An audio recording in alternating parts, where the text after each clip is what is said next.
Hello Libra, Sun, Moon, Rising, and Venus signs. Kamusta kayo? Sana po nasa mabuti kayong kalagayan.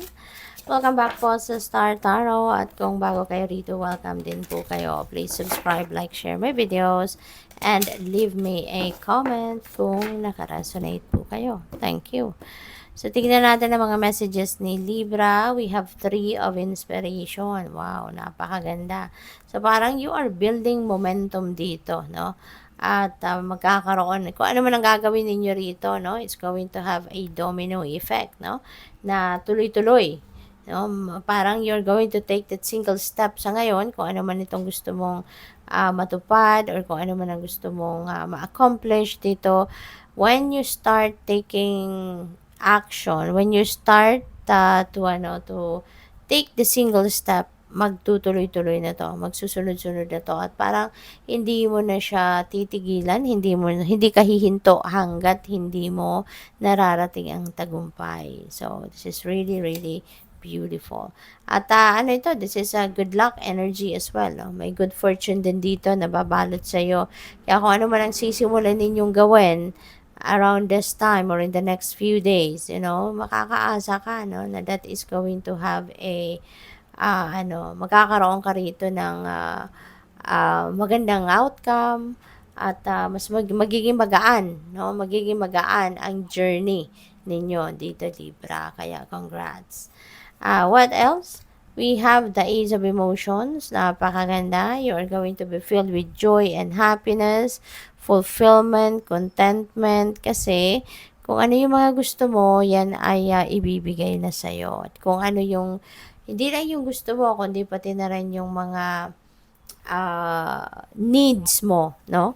That will be met, that will be provided to you by the divine. Kaya napakaganda at napakaswerte ng inyong magiging sitwasyon sa ngayon, Libra.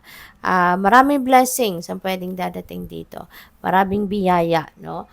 At yun nga, kung ano din yung mga gusto mo, that will be met. Kaya you will be super blessed sa ngayon. No? Siksik, liglig, umaapaw ang blessings na pwedeng ipadala sa inyo ng divine universe sa ngayon. No? Kaya good luck sa iyo. At this is an ace, so that is a new beginning. Kung ano man ang mga blessings na dadating sa inyo, maaaring yan ang pagmumulan ninyo ng pagbabagong buhay or pagsisimula, no, ng mga bagong endeavor or ventures sa buhay. So, we also have the Two of Voices. This is decision making, no? And there are siguro kailangan mong pagdesisyonan sa ngayon pero medyo baka naguguluhan ka or you don't know where you're going, no? Hindi mo sigurado kung ano dito yung uunahin mo or kung ano yung gagawin mo. So, pwedeng ganon. Okay? But, tingnan mo, no? There is an ascending numbers. Dito, we have an ace, which is number 1. Tapos, this is 2 of voices. So, this is number 2. Tapos, 3 of inspiration. So, we have number 1, 2, and 3. And sending numbers, that signifies na merong progress of events, no, sa buhay ninyo, Libra. Kaya, tingin ko papunta na kayo dito sa pag-grow, papunta kayo sa pag-asenso. Kaya napakaganda nito kasi maiiba na din ang inyong sitwasyon. Okay? And also, shout out po sa ating beloved channel member na si Maria UE3981. Maraming salamat po for your support sa channel. God bless you po. And yun, sana nag-i-enjoy kayo sa panunood, no, ng inyong mga readings. So maraming salamat din for subscribing to my channel, and if you haven't subscribed yet, subscribe na po kayo. Please click the join button sa baba ng video po kung gusto rin po ninyo mag-join sa membership katulad ni Maria UE3981. Maraming salamat din sa mga hindi nag-i-skip ng ads at sa mga cross-watchers po. Welcome na welcome din po kayo rito. Move beyond intention to believe. Ayan. So, siguro ang iba sa inyo dito, Libra, is setting new intentions, no? Maybe kasi patapos na tayo ng taon. We are nearing the end of the year. So, siguro, nag-iisip na kayo ngayon na kung ano yung mga intentions na gagawin ninyo as you start the year, no, 2026. Kaya ngayon siguro, nagpaplano ka na, nag-iisip ka na, what do you really want in your life?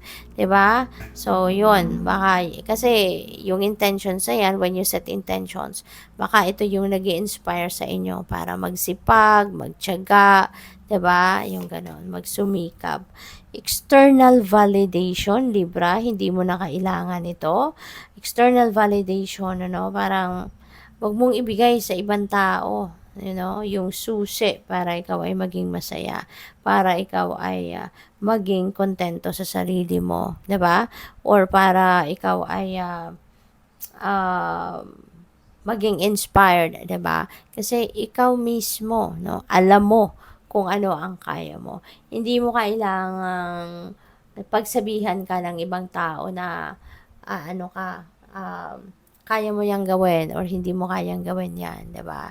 Kasi ikaw lang mismo, no, above anyone else, ikaw ang mas nakakakilala sa sarili mo, 'di ba? Ikaw yung mas alam mo kung ano yung kakayanan mo, alam mo kung ano mga capabilities mo, alam mo kung sino ka, kung ano ka. Kaya you don't need external validation. You don't need other people to tell you, 'di ba, na kaya mo or hindi, magaling ka or hindi. Kasi alam mo sa sarili mo ang kakayanan mo. Okay? You know pretty much who you are, ano yung talent mo, ano yung skills mo, ano yung mga gifts mo, 'di ba? Hindi kailangan ng validation or approval ng ibang tao para ikaw ay gumawa ng kung ano man, 'di ba? You know yourself. Okay? Ikaw yung mas nakakakilala sa iyo, kaya hindi mo kailangan na i-validate ka ng ibang tao, no? Or approvean ka ng ibang tao. Ang importante, you are doing whatever it is that will make you happy, whatever it is that will make your heart and your soul sing, yun ang mahalaga. Okay? Hindi mo kailangang approvean, no, ng ibang tao muna ang mga gagawin mo. Okay? So, yun. Creator water, maybe this is related to emotions, no, to feelings. So, siguro ang iba sa inyo, this is panawagan sa inyo na it's about time na to feel your feelings. It's about time na to express your feelings and emotions. Kasi baka ang iba sa inyo, alam mo yun, hindi, siguro nahihiya or natatakot na mag-express ng sarili ninyo. So now, feel your feelings, express your feelings and emotions. Yun ang mahalaga para malaman ng mga tao anong totoo mong nararamdaman, 'di ba? Ano ang totoo mong saloobin, 'di ba? Mas maganda ang gano'n na nalalaman nila, at para kung kunyari meron kayong kailangan, 'di ba? Kailangan kunyari ninyo ng tulong, 'di ba? Para mas ma-address ng tama, no? Mas makakuha ka ng tamang tulong para sa sitwasyon mo, 'di ba? Kung alam nila yung totoo mong pinagdadaanan. So good luck po. Thank you for watching. Love and light. Namaste.